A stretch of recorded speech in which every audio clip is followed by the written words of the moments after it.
नया दिन नई अपडेट ऑन जीएसटी पोर्टल। जी हाँ दोस्तों, रोज की तरह आज फिर से एक और अपडेट है जीएसटी पोर्टल पे। जब से जीएसटी लॉन्च हुआ है तब से डेली बेसिस पे या तो कोई अपडेट रहती है, कोई नोटिफिकेशन रहता है।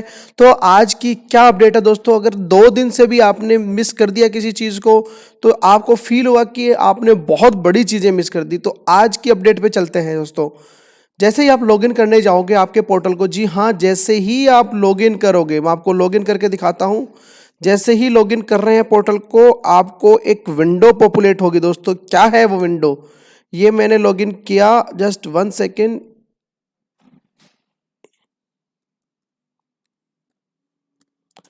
ये हम लॉगिन कर रहे हैं। लॉगिन करते ही आपके सामने एक नया विंडो ओपन हो रही है, कोर बिजनेस सिलेक्शन। 3 इसमें बिजनेस एक्टिविटी दी हुई है और बोला गया है only 1 selection is allowed. Notes दिए गए हैं, नोट्स में क्या बोल रहे हैं, you can select only 1 core business activity. तो भैया बहुत दिनों से जब भी आप रजिस्ट्रेशन कर रहे थे तो हम सारी बिजनेस एक्टिविटी सिलेक्ट कर लेते थे। अब केवल और केवल एक बिजनेस एक्टिविटी आप सेलेक्ट कर सकते हो। अब आपको लगता है कि आपकी एक से ज़्यादा बिजनेस एक्टिविटी है, कि आप मैन्युफैक्चरर भी हो, ट्रेडर भी हो, सर्विस प्रोवाइडर भी हो, उस केस में क्या किया जाए। तो आपको क्या करना है भैया, आपको जो आपकी मेन बिजनेस एक्टिविटी है तीनों में से, जी हाँ, तीनों में से मेन बिजनेस एक्टिविटी है वो आपको सेलेक्ट करनी है। आगे और डिस्कस करेंगे मैन्युफैक्चरर क्या है, ट्रेडर क्या है, सर्विस प्रोवाइडर क्या है। Others will include works contract और अदर मिसलेनियस आइटम। जहां सर्विस प्रोवाइडर और अदर्स लिखा हुआ है तो अदर्स में क्या इंक्लूड है, वर्क्स कॉन्ट्रैक्ट और अदर मिसलेनियस आइटम। ऑल्दो अभी अदर मिसलेनियस आइटम हमें पता नहीं है, आगे देखते हैं कहीं कोई इन्फॉर्मेशन दी हुई है तो। In order to understand the definition of manufacturer, trader, service provider, you can click on information button पे इन्होंने बोला है, उस पर क्लिक करो। अभी देखते हैं जी। Further if you want to change it in future you can do it by navigating my profile core business activity status. तो कोर बिजनेस एक्टिविटी स्टेटस में जाके आप फ्यूचर में चेंज कर सकते हो। आपको लगता है कि आपने गलत सेलेक्ट कर लिया या आपका बिजनेस एक्टिविटी चेंज हो गया, तो दोस्तों हम आपको सारी चीज़ें भी करके दिखाते हैं। तो सबसे पहले चलते हैं हम इन्फॉर्मेशन बटन में। इसमें ये बोल रहे हैं मैन्युफैक्चरर का क्या मतलब है। तो मैन्युफैक्चरर का मतलब इन्होंने बताया है, a manufacturer is registered person produces new products from raw material and components using tools, equipments and machines and then sell them to consumers. तो क्या बोल रहा है कि भैया आप रॉ मटेरियल से नया कोई प्रोडक्ट बना रहे हो, नया कंपोनेंट बना रहे हो, जो कि आप किसी या तो कंज्यूमर को बेच रहे हो जो डायरेक्टली यूज कर रहा है, या होलसेलर को बेच रहे हो, डिस्ट्रीब्यूटर को बेच रहे हो, रिटेलर को बेच रहे हो, या टू अदर मैन्युफैक्चरर्स। कि आपके पास कोई रॉ मटेरियल है एंड कंपोनेंट है, उसको यूज करके यूजिंग कोई भी टूल इक्विपमेंट आप कुछ नया प्रोडक्ट बना रहे हो और इन पर्सनस को बेच रहे हो। ए मैन्युफैक्चरर में सेल सम मोर ब्रॉड आइटम्स और may provide any ancillary service with its manufactured goods but he would continue to be classified as manufacturer because it is the primary business activity। तो उन्होंने कहा कि मैन्युफैक्चरर हो सकता है कुछ खरीदे हुए आइटम भी डायरेक्ट सेल कर दे अपने मैन्युफैक्चर आइटम के साथ, बट फिर भी वो क्लासिफाई किया जाएगा मैन्युफैक्चरर ही, क्योंकि उसकी प्राइमरी बिजनेस एक्टिविटी क्या है, मैन्युफैक्चरर। अब आता है trader. A trader is a registered person who engage in buying और selling of goods. Trader have been further classified as. तो ट्रेडर के लिए बोला है कि भैया आप माल बेच रहे हो और खरीद रहे हो और बेच रहे हो, खरीद रहे हो बेच रहे हो, आप बना कुछ नहीं रहे हो। ट्रेडर में भी आगे इन्होंने क्लासिफाई किया है, होलसेल और डिस्ट्रीब्यूटर हो सकता है, रिटेलर हो सकता है। रिटेलर ट्रेडर में उन्होंने बोला है retail trader, retailer includes a registered person selling goods through e commerce operator. अगर आप ई कॉमर्स ऑपरेटर के थ्रू भी माल बेच रहे हो तो भी आप ट्रेडर माने जाओगे। फॉर एग्जाम्पल अगर आप फ्लिपकार्ट है, अमेजोन है, इन सब पे कहीं ना कहीं लिस्टेड हो, उसके थ्रू आप आपका माल बेच रहे हो तो आप ट्रेडर माने जाओगे। सर्विस प्रोवाइडर एंड अदर, हाँ आपको ये चीज़ देखनी है, आप कोई नया माल बना के उसको फ्लिपकार्ट अमेजोन के थ्रू बना रहे हो तब तो आप मैन्युफैक्चरर ही माने जाओगे, लेकिन आप माल खरीद के उसको एज इट इज बेच रहे हो तो आप ट्रेडर माने जाओगे। अब बात आती है सर्विस प्रोवाइडर एंड अदर्स। अभी हमने देखा था कि अदर्स में और क्या आ सकता है। A service provider is a registered person who provide services to a recipient of service और is neither a manufacturer nor a trader. वापस इसको गौर से पढ़िएगा दोस्तों, इसको बोला जा रहा है कि सर्विस प्रोवाइडर कौन होगा, जो कि सर्विस प्रोवाइड करवा रहा है और जो कि ना तो कोई मैन्युफैक्चरर है और ना ही कोई ट्रेडर है।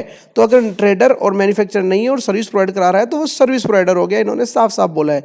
एग्जांपल दिया, banking services, IT services, work contract services, agent, intermediate, GTA etcetera.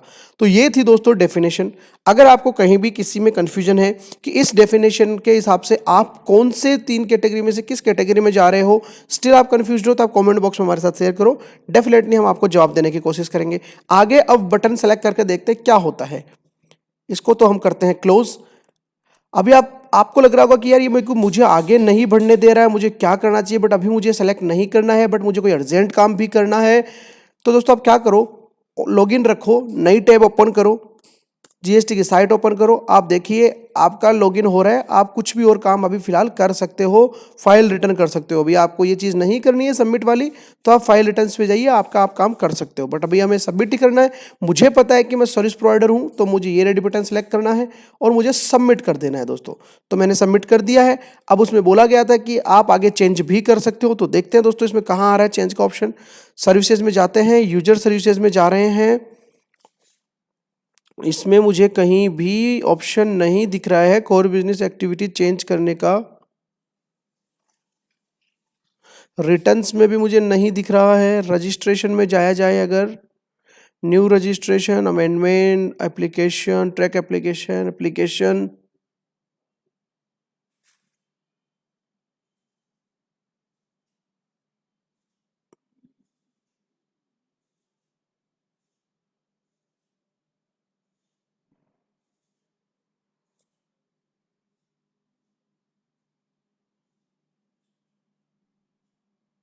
तो दोस्तों इसमें कहीं भी ये ऑप्शन आ नहीं रहा है कि कहाँ से हम चेंज करें इसको।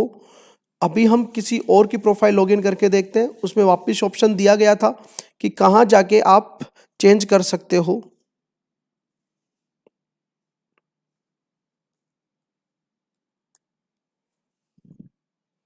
चेंज करने के लिए बोला हुआ है my profile core business activity status में। तो चलिए दोस्तों ऐसा ही करते हैं। अब मैं आगे इससे लॉग आउट नहीं कर पा रहा हूँ, तो मैं क्या करूँगा, वापस से पोर्टल ओपन करूँगा नई टैब में। यहाँ से मैं इसको लॉग आउट करूँगा, यहाँ से मुझे लॉग इन करना है।